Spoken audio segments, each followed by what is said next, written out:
Welcome to RM biology. আর একটি নতুন ভিডিওতে তোমাদের স্বাগত। আজকের ভিডিওটি মাধ্যমিক 2024 পরীক্ষার্থীদের জন্য অত্যন্ত গুরুত্বপূর্ণ ভিডিও। আজকের ভিডিওতে তোমরা 2024 মাধ্যমিক পরীক্ষায় ভৌত বিজ্ঞানের কিছু গুরুত্বপূর্ণ কোশ্চেন পাবে, যেটাকে তোমরা সাজেশনও বলতে পারো। 2023-এ আমার দেওয়া ভৌত বিজ্ঞান সাজেশন থেকে 90% কোশ্চেন কিন্তু কমন এসেছিল। আশা করবো এবছরও তোমরা এরকম 90% কমন এই পিডিএফটি থেকে পেয়ে যাবে। তাই ভিডিওটি শেষ পর্যন্ত দেখো, এবং পিডিএফটি কালেক্ট করতে হলে ভিডিওটি কিন্তু শেষ পর্যন্ত দেখতেই হবে।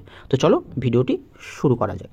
সব থেকে প্রথম আমরা দেখে নিই যে পরিবেশের জন্য ভাবনা যে চ্যাপ্টারটি আমাদের ভৌতবিজ্ঞানে আছে মাধ্যমিক 2024-এ, তার থেকে কী কী প্রশ্ন গুরুত্বপূর্ণ। দেখো প্রথম প্রশ্ন আচ্ছা বলে রাখি, এই প্রশ্ন কিন্তু মার্কস 2 এবং মার্কস 3।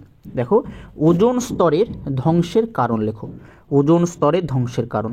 তারপর মিথেন হাইড্রেট কী, বিশ্ব উষ্ণায়ন কমানোর কয়েকটি উপায় লেখো। ওজোন স্তর ধ্বংসে সিএফসির ভূমিকা আলোচনা করো। ওজোন স্তর ধ্বংসে নাইট্রোজেন যৌগের ভূমিকা লেখো। ওজোন স্তর ধ্বংসের দুটি ক্ষতিকারক প্রভাব লেখো। এনও কিভাবে ওজোন স্তরকে ধ্বংস করে সেটা, এবং সবথেকে শেষে আছে বায়োফুয়েল কি, এর একটি ব্যবহার লেখো। ঠিক আছে, এই যে প্রশ্নগুলো আছে এই প্রশ্ন কিন্তুগুলো পরিবেশের জন্য ভাবনা যে চ্যাপ্টার, সেখান থেকে মার্কস 2 নাম্বারে আসতে পারে।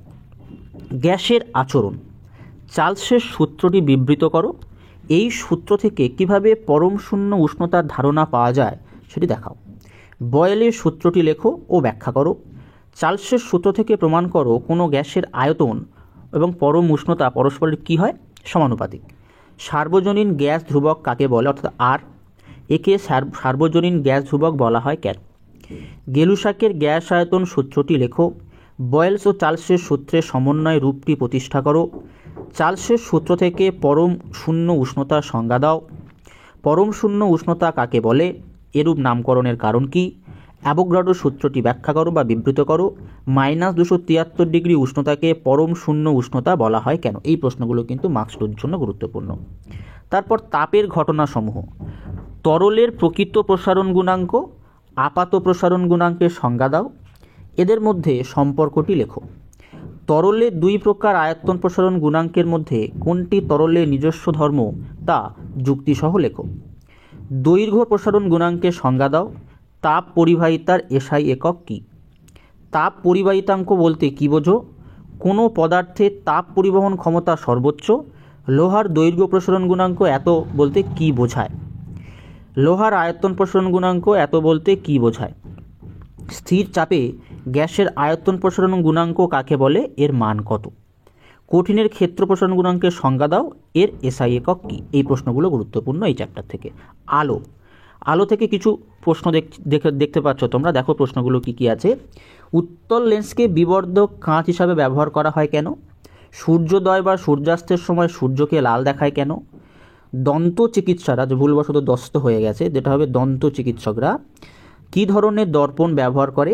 কাঁচ ফলকে প্রতিসরণের ফলে আলোকরশ্মির চ্যুতি হয় না কেন। অসীমে অবস্থিত কোনো বিস্তৃত বস্তুর অবতল দর্পণ কর্তৃক গঠিত প্রতিবিম্ব দর্পণের সামনে কোথায় গঠিত হবে। প্রতিবিম্বটির একটি বৈশিষ্ট্য লেখো। দিনের বেলায় পৃথিবীর আকাশ নীল দেখায় কেন। শূন্য মাধ্যমে আলোর বিচ্ছুরণ হয় না কেন। আলোর বিচ্ছুরণের একটি প্রাকৃতিক উদাহরণ দাও। প্রতিবিম্বের রৈখিক বিবর্ধন কাকে বলে। প্রতিবিম্বের রৈখিক বিবর্ধন কাকে বলে। দীর্ঘ দৃষ্টি কি, এর প্রতিকারের জন্য কোন লেন্স ব্যবহৃত হয়। একটি সরল ক্যামেরার দ্বারা গঠিত প্রতিবিম্বের দুটি বৈশিষ্ট্য উল্লেখ করো। গাড়ির হেডলাইটে কী ধরনের দর্পণ ব্যবহার করা হয় এবং কেন। খুব গুরুত্বপূর্ণ প্রশ্ন। আচ্ছা, একই প্রশ্ন দুবার এসে গেছে, তো এটা স্কিপ করে যাও। একই প্রশ্ন, অর্থাৎ এটা একই প্রশ্ন দুবার টাইপ হয়ে গেছে। পরের প্রশ্ন চলতড়িৎ থেকে। ফ্লেমিংয়ের বাম হস্ত নিয়মটি লেখো। অত্যন্ত গুরুত্বপূর্ণ একটি প্রশ্ন। তড়িৎ ক্ষমতা বলতে কী বোঝায়, তারপরের প্রশ্ন। তড়িৎ প্রবাহের তাপীয় প্রভাব সংক্রান্ত জুলের সূত্রগুলি লেখো। একমুখী তড়িৎ প্রবাহ ও পরিবর্তী তড়িৎ প্রবাহ কাকে বলে। মুক্ত বর্তনীতে তড়িৎ কোষের তড়িৎচালক বলের সংজ্ঞা দাও। দেখো একটা রেটিং দেয়া আছে। এই রেটিংয়ে দুটি বৈদ্যুতিক বাতিকে শ্রেণী সমবায়ে যুক্ত করা হলে কোন বাতিটি অধিকতর উজ্জ্বলভাবে জ্বলবে। কোন বাতিটি অধিকতর উজ্জ্বলভাবে জ্বলবে। বৈদ্যুতিক হিটারে ব্যবহৃত নাইক্রোম তারের প্রকৃতি কীরূপ। এটা খুব গুরুত্বপূর্ণ প্রশ্ন। অ্যাম্পিয়ারের সন্তরণ নিয়মটি লেখো। গৃহস্থলীর বৈদ্যুতিক বর্তনীতে আর্থিং করা হয় কেন? এই প্রশ্নগুলো গুরুত্বপূর্ণ। তারপর পরমাণু নিউক্লিয়াস থেকে, এখান থেকে মাত্র কয়েকটি প্রশ্ন আমি দিয়েছি তোমাদের জন্য। সেটা হচ্ছে নিউক্লিয় বিভাজন, নিউক্লিয় সংযোজনের দুটি পার্থক্য লেখো। নিউক্লিয়ার রিঅ্যাক্টরে কোন নিউক্লিয় বিক্রিয়া ঘটে? একে শৃঙ্খল বিক্রিয়া বলে কেন? নিউক্লিয় সংযোজন কাকে বলে? একটি উদাহরণ দাও। তেজস্ক্রিয়তা একটি নিউক্লিয় ঘটনা ব্যাখ্যা করো। এই প্রশ্নগুলোর মধ্যে থেকে কিন্তু তোমরা প্রশ্ন কমন পেয়ে যাবে। পর্যায় সারণী ও মৌলদের ধর্মের পর্যায়বৃত্ততা, তার মধ্যে উল্লেখযোগ্য প্রশ্ন দেখো। সন্ধিগত মৌল বলতে কি বোঝায়? কোনো মৌলের ক্যাটায়নে পরিবর্তিত হলে তার পারমাণবিক ব্যাসার্ধ কি একই থাকে? ব্যাখ্যা করো। ডোবার্নিয়ারের ত্রয়ী সূত্রটি লেখো। অষ্টক সূত্র কাকে বলে? হাইড্রোজেনকে দুষ্ট মৌল বলে কেন? অথবা আসতে পারে পর্যায় সারণীতে হাইড্রোজেনের অবস্থান বিতর্কিত কেন? আয়নীয় বিভব কাকে বলে? পর্যায় ও শ্রেণী বরাবর কীভাবে পরিবর্তিত হয় সেটা দেখাতে বলেছে। তো এই পিডিএফটি কালেক্ট করতে হলে তোমাদের কিন্তু ডেসক্রিপশান বক্সে দেওয়া যে লিঙ্ক আছে সেই লিঙ্কে ক্লিক করতে হবে। সেই লিঙ্কে ক্লিক করলে তোমরা এই পিডিএফটি পেয়ে যাবে এবং এই পিডিএফটি তোমরা কালেক্ট করার জন্য একটি পাসওয়ার্ড লাগবে। সেই পাসওয়ার্ডটা হচ্ছে MPPSC24, MPPSC24, অর্থাৎ মাধ্যমিক পরীক্ষা ফিজিক্যাল সায়েন্স 24, MPPSC24। এই পাসওয়ার্ডটা সবগুলোই কিন্তু ক্যাপিটাল লেটারে দিতে হবে, তবেই কিন্তু তোমরা এই পিডিএফটি ডাউনলোড করতে পারবে। MPPSC24। আয়নীয় ও সমযোজী বন্ধন। সমযোজী ও তড়িৎযোজী যৌগের দুটি পার্থক্য লেখো। সোডিয়াম ক্লোরাইডের বন্ধন NaCl হিসেবে প্রকাশ করা যায় না কেন? NH3-তে কোন ধরনের রাসায়নিক বন্ধন বর্তমান? NH3 এর লুইস ইলেকট্রন ডট ডায়াগ্রাম অঙ্কন করো। সোডিয়াম ক্লোরাইডের ক্ষেত্রে আণবিক ওজনের বদলে সাংকেতিক ওজন কথাটি ব্যবহার করা সঙ্গত কেন? এই কটা প্রশ্ন। তারপরে তোমরা বিভিন্ন লুইস ডট করে রাখতে পারো। লুইস ডট যে স্ট্রাকচারগুলো আছে, যেমন CaCl2, তারপর CO2, এগুলোর কিন্তু লুইস ডট স্ট্রাকচার একটু দেখে নিতে পারো। তড়িৎ প্রবাহ ও রাসায়নিক বিক্রিয়া। চিনির জলীয় দ্রবণ তড়িৎ পরিবহন করতে পারে না, কিন্তু সোডিয়াম ক্লোরাইডের জলীয় দ্রবণ পারে কেন? তারপর অশুদ্ধ কপার ধাতুর পরিশোধনে অ্যানোড হিসাবে কি ব্যবহৃত হয়? অ্যানোড মাঠ কি? প্লাটিনাম তড়িৎদ্বার ব্যবহার করে অম্লায়িত জলের তড়িৎ বিশ্লেষণে ক্যাথোডে সংঘটিত বিক্রিয়াটি লেখো। তড়িৎ বিশ্লেষণের জন্য বিশুদ্ধ জলের পরিবর্তে অম্লায়িত জল ব্যবহার করা হয় কেন? তড়িৎ লেপন কাকে বলে? কপারের কোনো বস্তুর উপর সিলভারের তড়িৎ লেপনে ক্যাথোডটি কী? কপার তড়িৎদ্বারের সাহায্যে কপার সালফেটের দ্রবণের তড়িৎ বিশ্লেষণের ক্যাথোড ও অ্যানোডে বিক্রিয়া দুটি লিখতে বলা হয়েছে।